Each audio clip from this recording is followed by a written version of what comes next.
Jadi kalau Mbak Dian pencipta lagu gitu ya, terus lagunya itu oke, silakan Anda nikmatin aja gitu. Untuk orang lain nggak apa-apa, itu bisa juga. Tapi kalau yang misalnya komersial boleh nggak? Boleh juga gitu ya.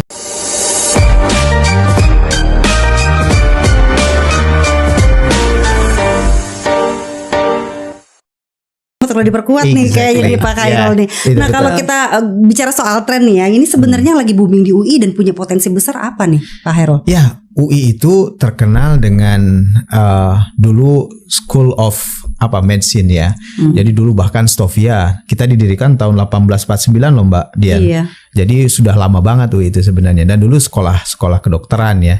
Jadi paling kuat di UI kalau berdasarkan data 56% paten itu yang dihilirisasi itu berasal dari bidang medical. Jadi alat-alat kesehatan gitu ya. Terus kemudian seperti kita punya AI kesehatan bisa nggak? AI kesehatan betul Mbak. Sekarang AI itu kan jadi backbone buat seluruh bidang, termasuk di dalamnya adalah kesehatan gitu ya. Dan itu sedang kita kembangkan juga gitu. Jadi memang bidang kesehatan pertama, yang kedua tuh engineering, AI gitu ya, renewable energy, sekarang transportasi dan sebagainya. Menarik nih, ada pertanyaan lagi dari netizen, kita lihat yuk. Boleh. Nah, apa paten yang dihasilkan benar-benar mengubah hidup orang atau cuma jadi pajangan atau cuma memperkaya penemunya? Silakan siapa dulu yang mau menanggapi? Ya, terima kasih. Mungkin saya duluan ya. Oke. Jadi memang paten itu banyak sekali mengubah hidup orang banyak. Ya kan, yang sukses juga banyak. Saya akan kasih contoh di Indonesia. Ada mungkin Mbak Dian kenal kan yang namanya kunyit asam? Tahu. Dari nenek moyang kita sudah bikin kenal enggak Bu, tahu. Minum pasti kan. Minimal pernah beli, kadang-kadang kan di momo gitu kan. Kalau dulu tuh digendong, sekarang pakai sepeda gitu kan. Tapi seorang Profesor Sidik ya kan, dari Universitas Pajajaran, beliau mendaftarkan patennya untuk komposisi kunyit asam. Karena beliau ahli farmakologi, ahli kedokteran tadi seperti yang Bapak Khairul bilang, dia tentunya pasnya tahu dong kunyitnya seapa, asamnya seapa, gulanya seapa. Kemudian juga mungkin ditambahkan dengan sediaan-sediaan yang lain. Jadi pada saat itu nanti diminum untuk orang yang datang bulan, itu bisa menghilangkan rasa nyeri. Tahu nggak merek dagangnya apa yang dijual? Kan kalau dijual, kan kalau paten gitu aja dijual pasti orang bingung dong. Dijual dengan merek apa? Kiranti. Pasti semua orang pernah pakai kita. Emak-emak ini perempuan Indonesia, bener nggak? Dan beliau dapat uang dari royalti tadi. Jadi pada waktu itu tahun 80-an beliau itu udah bilang, saya hidup tuh dari uang. Sekarang hidup saya pas-pasan. Pas mau jalan-jalan ke luar negeri pas punya uang dari hasil royalti. Bener, pada waktu itu dia satu botol udah pasif income ya. Iya, pasif income. Karena pada waktu itu beliau bilang, saya Lastami tau nggak, katanya gitu. Saya dulu uang saya sebagai profesor tuh nggak pernah saya tengokin karena saya sudah dapat royalti. Satu botol itu 100 rupiah. Bayangin kalau 1 juta botol 100 juta. Kalau laku 2 juta botol, tinggal matematikanya main kali-kalian aja. Kan gitu tadi, tambah-tambah terus kan, nggak ada pengurangan. Artinya itu sebagai contoh. Terus sekarang coba membuat dia berubah hidupnya kan. Coba kemudian anak orang Indonesia yang pernah jadi Mas Menteri, dia bikin aplikasi Gojek. Siapa yang nyangka gitu? Dulu kalau kita mau naik ojek datang ke pangkalan, panas-panas manggil, pakai tawar-tawaran pula. Kan gini, bener nggak? Kadang-kadang kita ngegerutu harganya mahal, tapi ini buat aplikasi sekarang apapun dengan mudah kita life, juga easy life tadi, bener nggak? Itu coba kan dapat royalti dari aplikasi tadi, bener nggak? Jadi jangan males ya daftarin hak paten ya. Nah, gitu. Kalau dari Pak Khairul. Ya, kalau saya ngelihat ini sebenarnya kan ada 2 dimensi sebenarnya. Paten itu digunakan bisa juga untuk tadi memperkaya, kata-katanya memperkaya ya. Tapi sebenarnya bisa juga non komersial Mbak Dian. Kalau dia mau non komersial bisa nggak? Bisa aja dilisensikan. Jadi contoh, ini bukan paten ya, tapi hak kekayaan intelektual yang lainnya. Sebagai contoh misalkan begini Mbak, ada penelitian kemarin terkait dengan skabies ya. Skabies ya, gatal-gatal, tapi biasanya di hewan ya. Kemudian dia punya itu, dia tidak dikomersialkan karena kita bekerja sama dengan pemerintah.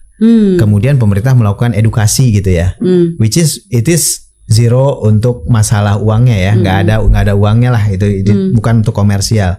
Itu juga bisa dilakukan tuh untuk HKI tertentu, misalkan dari copyright, dari mana gitu, itu boleh gitu. Jadi kalau Mbak Dian pencipta lagu gitu ya, terus lagunya itu oke, silakan Anda nikmatin aja gitu, untuk orang lain nggak apa-apa, itu bisa juga. Tapi kalau yang misalnya komersial boleh nggak? Boleh juga gitu ya.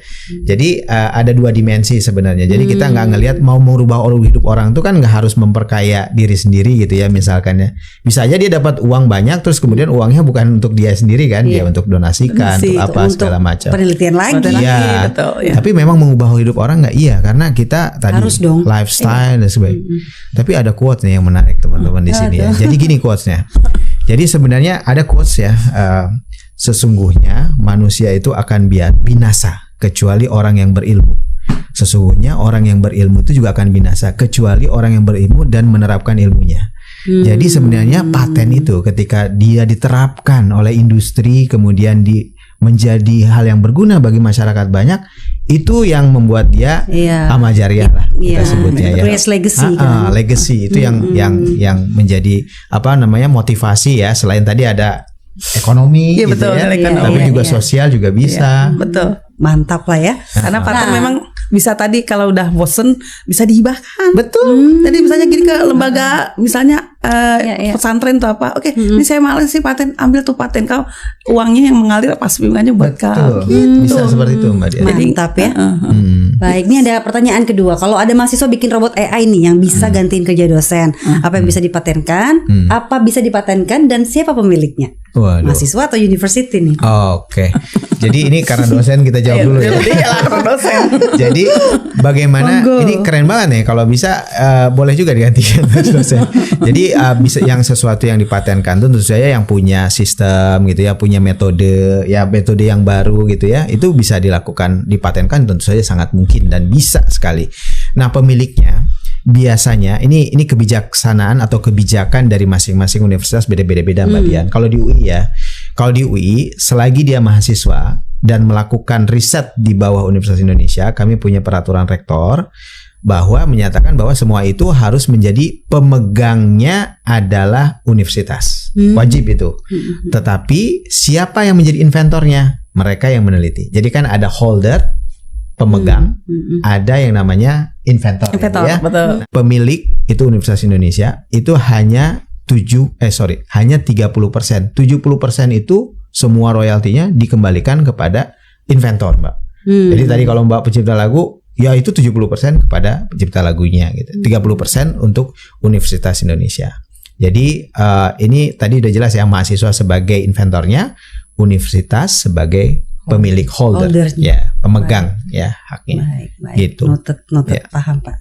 Sebenarnya lembaga penelitian Indonesia sudah juga kayak BRIN, itu dia naik terus. Tahun lalu itu dia targetnya 1000 permohonan paten. Kemudian tahun ini 1200. Mungkin UI juga punya itu sendiri tadi, tapi memang UI ini termasuk cukup baik hati gitu. Artinya apa? Setiap dapat royalti itu kembalikan 70% ke inventornya tadi. 30% yang diambil di UI. Ada lagi kampus lain tuh 60-40. Ada lagi yang 50-50. Jadi tentunya, dan kelebihannya kalau kita daftarnya melalui universitas, itu yang saya katakan tadi, patennya akan didaftarkan jauh lebih murah. Dia nggak mikirin lagi biaya-biaya. Kemudian nanti biaya maintenance-nya juga yang bayar kan dari uang 30%-nya tadi. Betul. Itu yang bayar universitas. Itu salah satu cara ya untuk meningkatkan kuantiti dari. Iya, jadi artinya dan tentu tadi kan Pak dosen membimbing juga kan. Memang dia bisa kerja sendirian kan. Ada andil juga dosen gini. Coba ini tadi. Jadi artinya dan memang itu Indonesia saat ini mudah-mudahan semua juga nanti akan sebenarnya gini, Indonesia itu ada total ada 4.000 sekitar 4.500 universitas. Kalau setiap tahun satu universitas ada 10 saja permohonannya, kita tuh udah ribuan. Jadi artinya jumlah paten kita sekarang itu total dalam dan luar negeri kita masih di angka 15.000. Jadi mudah-mudahan kalau satu universitas tadi menyumbang 100 saja deh.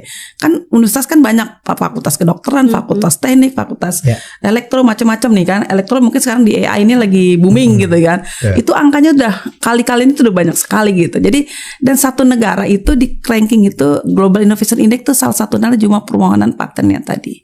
Jadi kalau kolaborasi butuh nggak Bu Lastami? ya butuh dong kan tadi sama pihak luar negeri. Sama China ya gitu, sama India gitu. Kalau pertama kali untuk memang kalau yang paling penting tadi memang pertama kali ini sebenarnya setiap melakukan penelitian itu jangan seperti di Menara Gading orang bilang.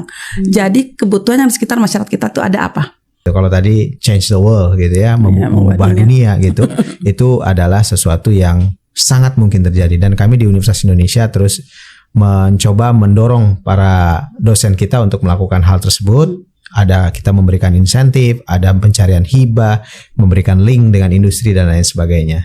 Jadi mudah-mudahan Indonesia semakin membaik ya Bu ya. Amin, dan universitas-universitas di Indonesia yang tadi jumlahnya 4.500 ini bisa bersama-sama, dan kami sangat terbuka bagi siapa saja yang ingin melakukan kolaborasi dan juga membuka diri kepada industri ya untuk bisa bersama-sama memajukan Indonesia ini supaya jadi Indonesia emas 2045 itu, Mbak. Terima kasih Bu Lastami dan juga Pak Khairul atas waktunya sudah berdiskusi dengan kami di WhatsApp podcast Kemenkum RI. Dan pemirsa tadi sudah kita bahas ya, semoga membawa manfaat, dan juga kita tahu the world is changing. It change how we live, it change how we communicate, and it change how we do everything in life. Saya Dian Mirza, terima kasih dan sampai jumpa.